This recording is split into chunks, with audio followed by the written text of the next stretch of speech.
This is what you play an entire season in the National Hockey League for. This is why we love the Stanley Cup playoffs, and it comes to a head tonight in game number 7 of the Stanley Cup Final. Donnie, we often talk about the stress involved in watching postseason hockey. You want stress? How about a game 7 in the Stanley Cup Final? And not because we have traded blows all series long, like it was even after the first 2 in Sunrise. The Panthers took a game in Edmonton, back and forth we go. No, stress to the nth degree as Florida had a 3-0 series lead after the opening 3 games, and Edmonton has evened. The Oilers winning 3 in a row, looking for the reverse sweep with added history on the line tonight in Sunrise, Florida.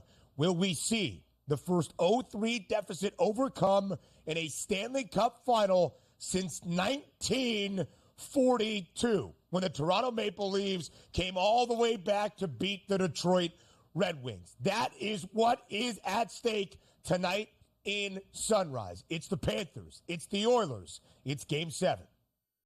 It's going to be tremendous. It really is. And, sometimes we take a look at historical data. This isn't supposed to happen here. Not supposed to get down 0-3 in a series and say, okay, we just lost the first 3, but we should be able to come back and win the next 4. But when you take a look at the way that it's been done, it's Edmonton Oilers hockey. It's getting up on your skates here. It's making a fast-paced environment, because look at those last couple games here when you take a look at the Oilers win. 8-1, 5-3, and 5-1. If you're going to score a minimum of 5 goals for the Edmonton Oilers, you're going to win a lot of hockey games here. But also keep in mind, Sergei Bobrovsky was probably going to win the Conn Smythe Trophy here, and rightfully so, because of how well he played throughout the playoffs and was sensational in games 1 and games 2. And even in game number 3, 4-3, still picked up the victory. That should have been a shoo-in here. Yeah. But the fact that you gave up 8 goals in game number 4, okay, he'll be able to bounce back and pick up a good one there in game number 5. Didn't happen. So you're taking a look at 18 total goals. Now, again, some of those are empty net goals. They don't go against him, but he's been pulled here. There's the worst case scenario for the Florida Panthers is maybe you have a goalie that lost some of his confidence after being dominant. And you can't just say to yourself, like, you know what? You can always get that back. Momentum is on the Oilers' side right now. And if anybody's saying, well, how could they come back and win? Just take a look at those lines tonight, Ben. It's not as if it's minus 165 as a favorite for the Panthers. We're at a de facto pick them, and rightfully so. Because anything is possible. So much history is on the line in Game 7. It's the 3rd ever appearance in a Stanley Cup Final for Florida as a franchise. Their first season in the National Hockey League, 1993-94, 3 decades ago, looking for their first ever Stanley Cup title. Meanwhile, for Edmonton, not just all of the Oilers hoping to complete a dramatic comeback, but in 1942, it was the Toronto Maple Leafs coming all the way back to beat the Detroit Red Wings, as I shared. It feels like, it is not, but it feels like it has been that long since Canada as a nation has rightfully claimed Lord Stanley's Cup. It has been 30 years since 1993 in the Montreal Canadiens. It is huge tonight, and the stakes that are on the line in the southernmost point of the National Hockey League, Sunrise, Florida. And Donnie, it's been pretty clear to see the recipe for Edmonton in this series. It should not be shocking that if the Oilers are great offensively, that is going to favor their outcomes. But the Panthers were so dominant in the opening 2 games in Sunrise, as many of our favorite hockey guests, Jo Madden, who will be on the show later on, Anna Dua, Casey Hudson, Pete Jensen, all pointed out. Florida plays such a physical style of hockey, as we have seen throughout the Stanley Cup postseason. It might take the Oilers some time to adjust, and they did not in the first 2 games. And then Florida went up to Edmonton and took it to the Oilers. Despite the Oilers scoring first in that game, Florida scored the next 4 goals unanswered to hold on for a 4-3 victory. But that game went over, and all 3 Edmonton wins have gone over a total of 5.5 as well. When things are good offensively for the Oilers, that's when they play their best hockey. Yes, 2 of the goals were empty netters on Friday night in game number 6. Bobrovsky only allowed 3, but he has not been standing on his head as he did early in this series. No, and let's just say we are finding ourselves in a game number 7. How we got there was a little bit different, Ben. Instead of going 8-1, 5-3, 5-1, how about if we went 2-1, 2-1, 2-1? Like, oh, man, Bobrovsky's still playing well. They just have to, get through and score a little bit more goals. The fact that they basically got demoralized in 3 straight games, that's the telling sign, because you know what you're looking forward to here in game number 7 if you're an Oilers fan? How about that early goal against Bobrovsky? And it doesn't even have to be a clean one where it's like a breakaway from Connor McDavid. How about just a questionable goal given up early? Because you know what that's going to do? It's going to put some doubt in the minds of the Florida Panthers backers here, specifically with Bobrovsky. And maybe do you pull him early if he doesn't have it early? That's going to be something to watch tonight. Yeah. He's 100-1 is the man known as Bob to win the Conn Smythe, which after the first 2 games, he was a minus 225 favorite. And it felt like, that's the right decision. This guy has been incredible between the pipes for Florida. Now it's Connor McDavid running away with it at minus 3,500. Listen, I'm not going to pretend to be the sharpest hockey handicapper or know the intricacies of the Conn Smythe Award. I know it's an entire MVP for the postseason, but of course it is encapsulated with how you perform in getting to a Stanley Cup Final. We know that a player, a skater, has not won the Conn Smythe Award if his team has failed to win the Stanley Cup since Reggie Leach back in 1976 or whatever it was for the Philadelphia Flyers. Only one skater in its history has won the Conn Smythe on the losing team. But, Donnie, that minus 3,500 price for McDavid pretty much says it doesn't matter what the result is at the end of the night. He's winning the Conn Smythe. Yeah, and again, we have to remember, the Conn Smythe isn't how well you played in the finals, which he's been absolutely spectacular. It's how you've been throughout the playoffs, which he's been incredible. And the reason why we were going to give it to Bobrovsky is because, hey, you know what? They're going to win a 4-0 sweep here against a high-powered Edmonton team, and he's going to hold them down. Then he should walk away with it. But you're not going to win the Conn Smythe here if you're giving up 8-5-5 on your way to maybe a 4-3 victory tonight. So you're right. It looks like it's going to be Connor McDavid's win or lose, and deservedly so. And this is what you hope for. Minus 114, Florida a slight home ice favorite.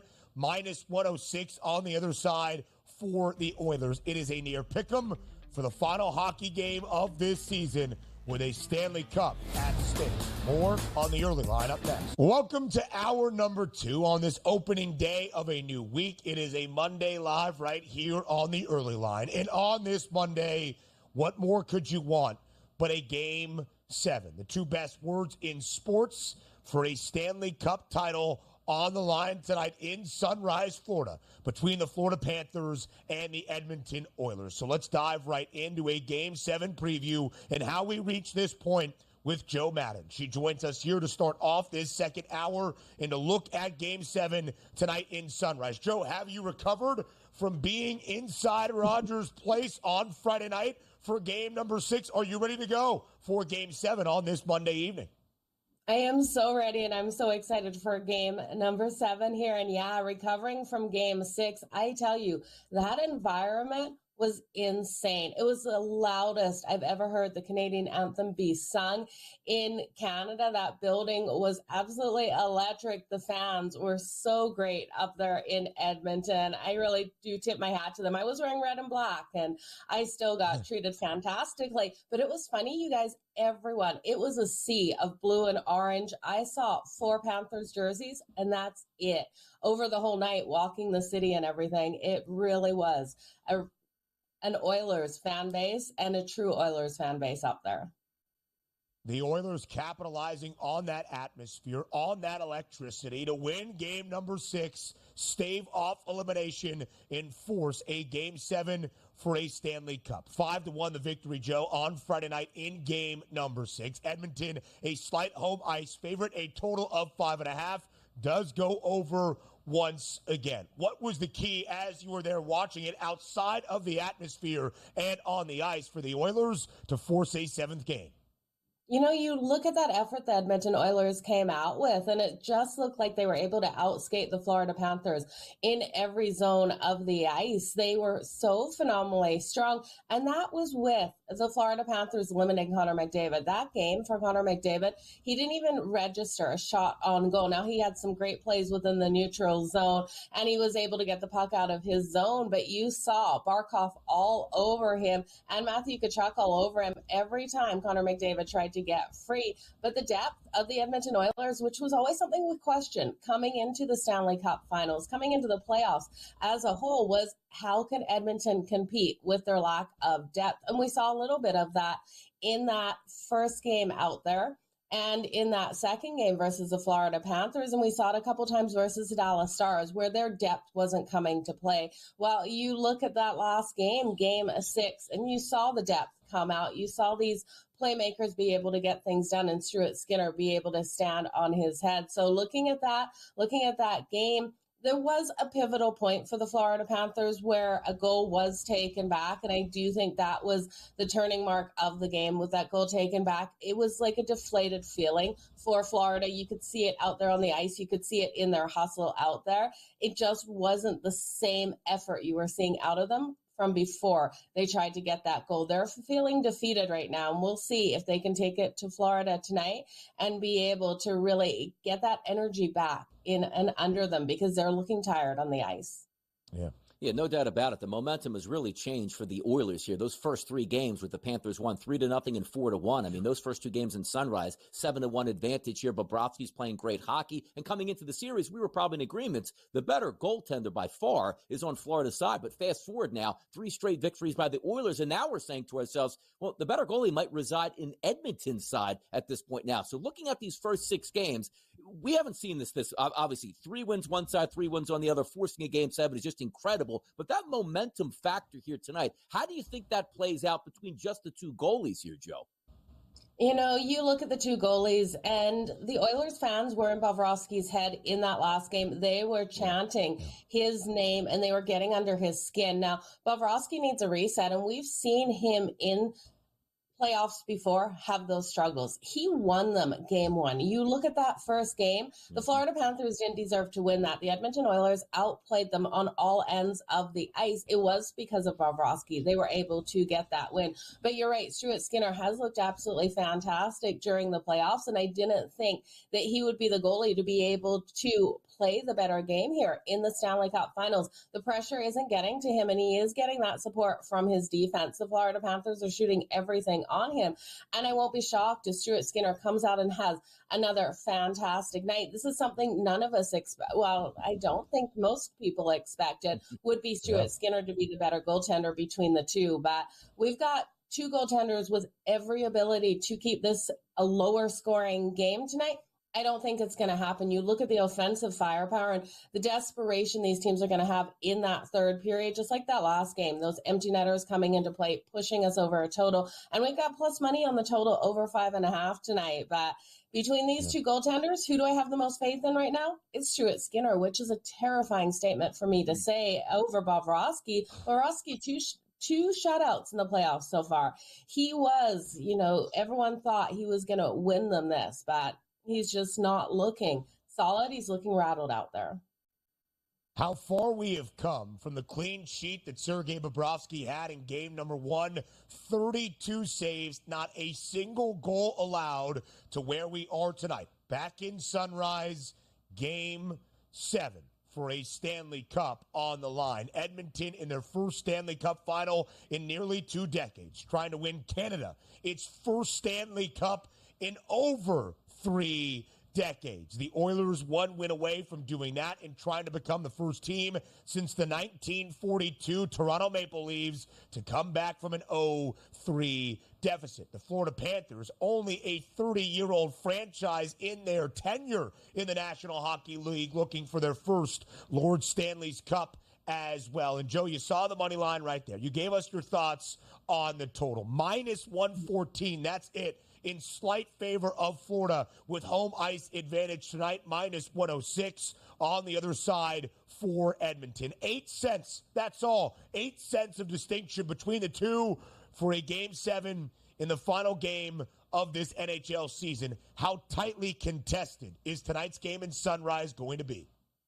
It is going to be so tight. I think this is going to be the first game of this series that we do see overtime in. I do think both of these teams have every ability to win. But for the Florida Panthers, if they're not the team that scores that first goal, they're going to be in trouble. I think their hearts will sink if the Edmonton Oilers come out here strong and score a quick goal on Bobrovsky. And that could be all she wrote out there. It could be the end of the Florida Panthers' hopes and dreams here to win that Stanley Cup if Edmonton comes out and scores first. So I think this is a tight one. I do think Florida has every ability to get the win if they can come out and score first. And I think it does go to overtime. Plus 330 to go to overtime tonight, you guys. Great value out there. That's what we're rooting for. A little extra hockey tonight. We probably only thought we were getting 4 games. Now we're going to get 7 with a chance of overtime. Sign me up. But by the way, if it does go to overtime, regardless of which team wins here, the Conn Smythe Trophy looks like it's Connor McDavid's at this point at a minus 3,500 price, followed by Barkov at 12-1, and then Bobrovsky at 100-1. Regardless of what happens tonight, is McDavid going to get the Conn Smythe here, Joe? I really do think so. And you can look at some bets like Connor McDavid to win the Conn Smythe and the Florida Panthers still to win, and you're going to get some plus money on that. But it's his no matter what, I think, out here. You look at him, 42 points in the playoffs, and I know that he wasn't able to get on the board in that last game, but I do think he is the player out here that will get it. And I don't see anyone else coming into the equation. It's crazy how these odds really did flip. Minus 3,500, of course, unbettable kind of situation here, but he's going to get it tonight. The books are telling us this. I can't see anyone else winning the award.